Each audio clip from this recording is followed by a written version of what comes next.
저는 요즘에 여윳돈이 생기는 족족 삼성전자 주식을 쓸어 담고 있어요. 10년 후, 20년 후에 분명히 삼성전자 주식 엄청나게 폭등할 겁니다. 저는 그걸 알기 때문에 지금 쓸어 담고 있어요. 근데 제가 왜 이렇게 생각하는지 이 사진 하나로 설명해 드리겠습니다. 자율주행차를 구성하는 비메모리 반도체라는 제목이죠. 앞으로 차는 무조건 자율주행으로 갑니다. 무조건이에요. 자, 그런데 자율주행차에서 가장 중요한 게 뭐냐면 비메모리 반도체입니다. 그럼 비메모리 반도체가 뭔지 간단히 설명드릴게요. 반도체에는 크게 두 종류가 있어요. 메모리 반도체와 비메모리 반도체. 자, 삼성이 D램, 낸드 플래시 세계 1위죠.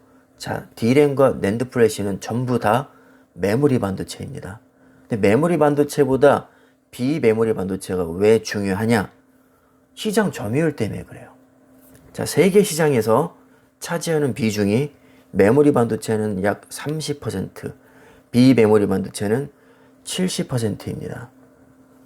다시 말하면 비메모리 반도체가 메모리 반도체보다 훨씬 더 알짜배기란 얘기예요. 한마디로 비메모리 반도체가 돈을 더 많이 벌어다 주는 거예요.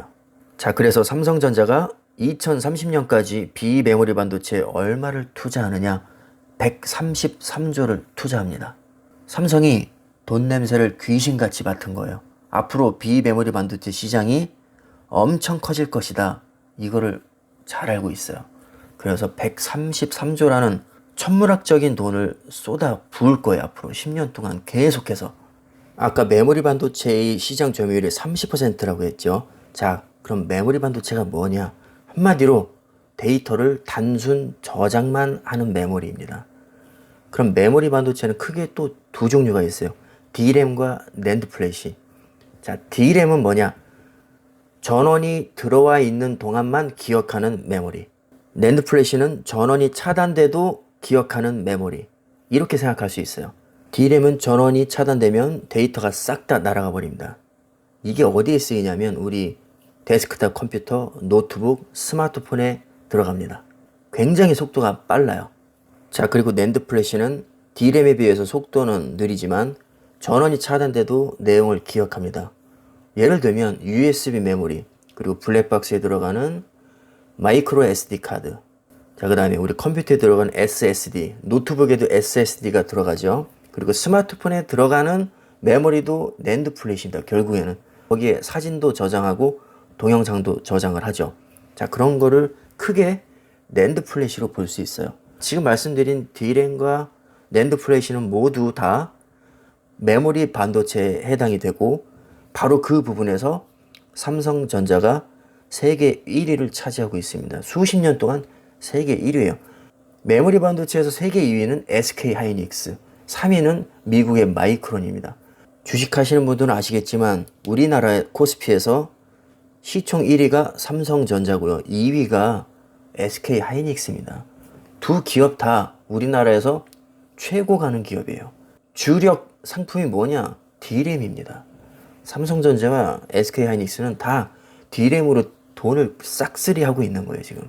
문제는 뭐냐면 D램 가격은 변동폭이 굉장히 커요. 그래서 작년에, 그러니까 2019년에 삼성전자가 세계 반도체 1위 자리를 인텔에 내준 이유가 D램 가격이 폭락했기 때문입니다. 2년 전, 3년 전에는 삼성전자가 1위였어요. 세계 1위. 근데 2019년에 D램 가격이 폭락하면서 1위 자리를 인텔한테 내준 것이죠. 자, 인텔은 왜 1위를 했냐면 비메모리 반도체의 비중이 훨씬 높기 때문이에요.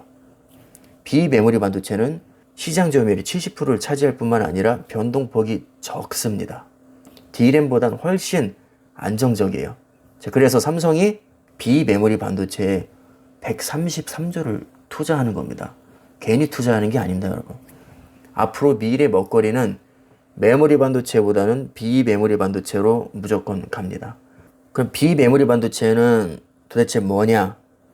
아까 메모리 반도체는 단순 저장만 한다고 했죠. 비메모리 반도체는 데이터를 연산하고 판단하고 정보 처리를 하는 기능이 있어요. 예를 들면 CPU, 우리 인텔 CPU, AMD CPU 그런 중앙 처리 장치들이 대표적인 비메모리 반도체에 해당이 되고요. 그리고 여기 그림에서 보시다시피 신경망 프로세싱 유닛이 있죠. NPU. 자, NPU는 Neural Processing Unit의 약자예요. AI 칩이라고 생각하시면 돼요. 몇 년 전에 이세돌 구단이랑 알파고랑 바둑 대결했었죠. 그 알파고가 뭐냐면 NPU예요. 그때 당시 세계 최고의 NPU는 알파고였죠. 그러니까 NPU는 단순히 정보를 연산만 하는 게 아니라 사람처럼 판단하고 생각하는 기능이 있어요. 상식적으로 생각하시면 돼요. 자율주행이 뭐죠? 사람이 손 안 대고 차가 그냥 지가 알아서 가는 게 자율주행이에요. 자, 그러려면 뭐가 필요하죠? 판단력이 필요하죠. 정보 처리 속도가 엄청 빨라야 됩니다. 정보 처리를 하려면 센서가 수백 개는 달려야 돼요. 곳곳에 있는 센서들이 순간적으로 정보값을 읽어오면 그것을 종합적으로 판단해서 명령을 내리는 거죠. 예를 들어서 앞에 공사를 하고 있다. 그러면 감속을 한다든가 갑자기 누가 옆에서 튀어났어요. 그러면 멈춰야겠죠. 그 타이어가 빵꾸가 났어요. 어떻게 해요? 속도를 낮추고 서야겠죠. 자, 이런 모든 판단을 앞으로는 차가 알아서 다 합니다. 자, 그러기 위해서는 뭐가 필요하냐? 판단할 수 있는 AI 칩이 필요하죠. 그게 바로 NPU라고 생각하시면 돼요. 그러니까 알파고라고 생각하시면 돼요. 차에 내장되어 있는 알파고. 그러니까 스스로 판단하고 연산하고 모든 기능을 다 하는 겁니다. 그 밖에도 이미지 센서, 다이내믹 비전 센서, 그 다음 프로세서 당연히 들어가죠. 보안 집적회로 다 들어갑니다. 디스플레이 구동 칩, 터치 집적회로.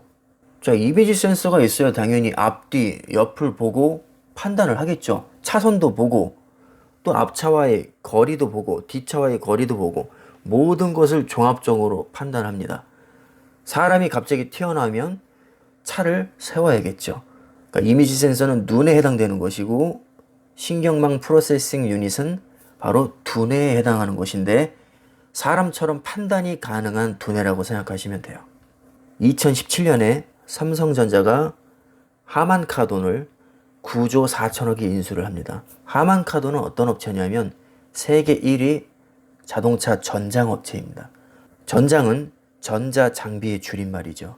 전자장비, 말 그대로 전기로 작동하는 모든 장비는 전장입니다. 그 중에 가장 대표적인 건 물론 오디오라고 볼 수 있죠. 하만 카돈은 오디오에서 굉장히 두각을 나타내는 업체죠. 우리가 익히 알고 있는 JBL 스피커, 하만 카돈의 자회사예요. AKG 무선 마이크, 이것도 하만 카돈 자회사입니다. 공통점, JBL은 블루투스 스피커로 굉장히 유명하죠. AKG도 무선 마이크에서 성능 좋기로 세계적으로 정평이 나 있는 회사예요. 자, 공통점은 무선으로 작동한다는 거죠. 삼성이 하만 카돈을 인수한 가장 큰 이유는 저는 여기에 있다고 봅니다. 무선, 자율주행차는 전부 다 무선으로 이루어집니다. 삼성전자와 하만 카돈이 얼마 전에 차량용 5G TCU를 개발했어요. 자, 이게 2021년부터 이제 BMW 전기차에 탑재가 됩니다. 이게 뭐냐면 차 안에서 이루어지는 모든 통신을 컨트롤하는 유닛이에요. 그러니까 차 안에서 이루어지는 모든 무선 통신을 컨트롤하는 핵심 유닛이라고 생각하시면 됩니다. 하만 카돈은 스피커나 오디오뿐만 아니라 무선 기술이 굉장히 좋은 회사라고 생각하시면 돼요. 5G의 핵심은 사실 무선이거든요. 자율주행의 핵심도 무선이죠. 그러니까 무선 기술, 저는 이것을 삼성이 하만을 선택한 아주 큰 이유 중에 하나라고 생각을 해요. 결국 자율주행차는 모든 통신이 양방향 무선으로 이루어지기 때문에 삼성이 하만 카돈을 탐냈다고도 볼 수 있어요. 자율주행차에 들어가는 비메모리 반도체, 지금 여기 보이시는 거 있죠? 거의 다 삼성에서 다 만들어냅니다. 이미지 센서 삼성에서 굉장히 잘 만들어요. 삼성전자가요, 세계 TV 시장에서 1위를 밥 먹듯이 하고요. 중소형 디스플레이도 1위예요. 삼성이 세계 1위인 분야가 너무 많아요. 그냥 밥 먹듯이 1위를 합니다. 그러니까 제가 삼성전자에 몰빵을 할 수 있는 거예요. 자율주행차는 결국 인공지능의 산물이거든요. 자, 그런데 지금 인공지능에 뛰어들고 있는 회사가 놀라지 마세요. 구글, 아마존, 페이스북, 애플, 바이두, 알리바바, 텐센트, 화웨이 이런 회사들이 지금 인공지능에 개거품 물고 뛰어들고 있어요. 돈 냄새를 기가 막히게 맡은 거죠. 여기에 삼성도 사활을 걸은 겁니다. 자, 아까 말씀드렸다시피 비메모리 반도체가 AI의 핵심이고요. 앞으로 미래 먹거리는 비메모리 반도체에서 쏟아져 나옵니다. 그래서 삼성이 133조를 투자를 하는 것입니다. 삼성전자는 현재 세계 1인 분야가 너무 많아요. 자, 그런데도 거기에 머무르지 않고 계속해서 미래 먹거리를 찾아서 투자를 하고 있어요. 바로 이게 제가 삼성전자를 가장 높이 평가하는 이유입니다. 삼성전자는요, 지금도 세계 6위 기업이에요. 현금을 100조 넘게 들고 있고요. 한 달에 영업이익을 2조 넘게 버는 기업이 바로 삼성입니다. 이런 삼성이 세계 1위 전장업체인 하만카돈과 손잡고 미래를 준비하고 있어요. 앞으로 전기차와 자율주행차가 많이 보급이 되면 전장업체의 수요는 늘어날 수밖에 없어요. 자, 삼성이 바로 그 점을 노리고 하만카돈을 9조 4천억에 인수한 겁니다. 인수 당시에 너무 비싸게 샀다고 비난이 쏟아졌어요. 자, 근데 지금은 조금씩 성과가 나오고 있죠. 근데 아직은 걸음마 단계에 불과합니다. 10년 후, 20년 후에 아마 진가가 나올 거예요. 구글이 유튜브를 2조에 사서 14년 만에 200조가 넘는 기업으로 만들었어요. 100배 이상 성장시켰죠. 자, 삼성전자가 9조 4천억에 하만카돈을 인수했어요. 10년 후, 20년 후 삼성전자의 주가가 얼마나 뛰어 있을지 저는 기대가 됩니다. 거기에 3%가 넘는 배당금까지. 저는 계속해서 삼성전자 우선주에 몰빵 갑니다. 모든 판단과 책임은 본인의 몫입니다. 오늘은 여기까지 하겠습니다. 감사합니다.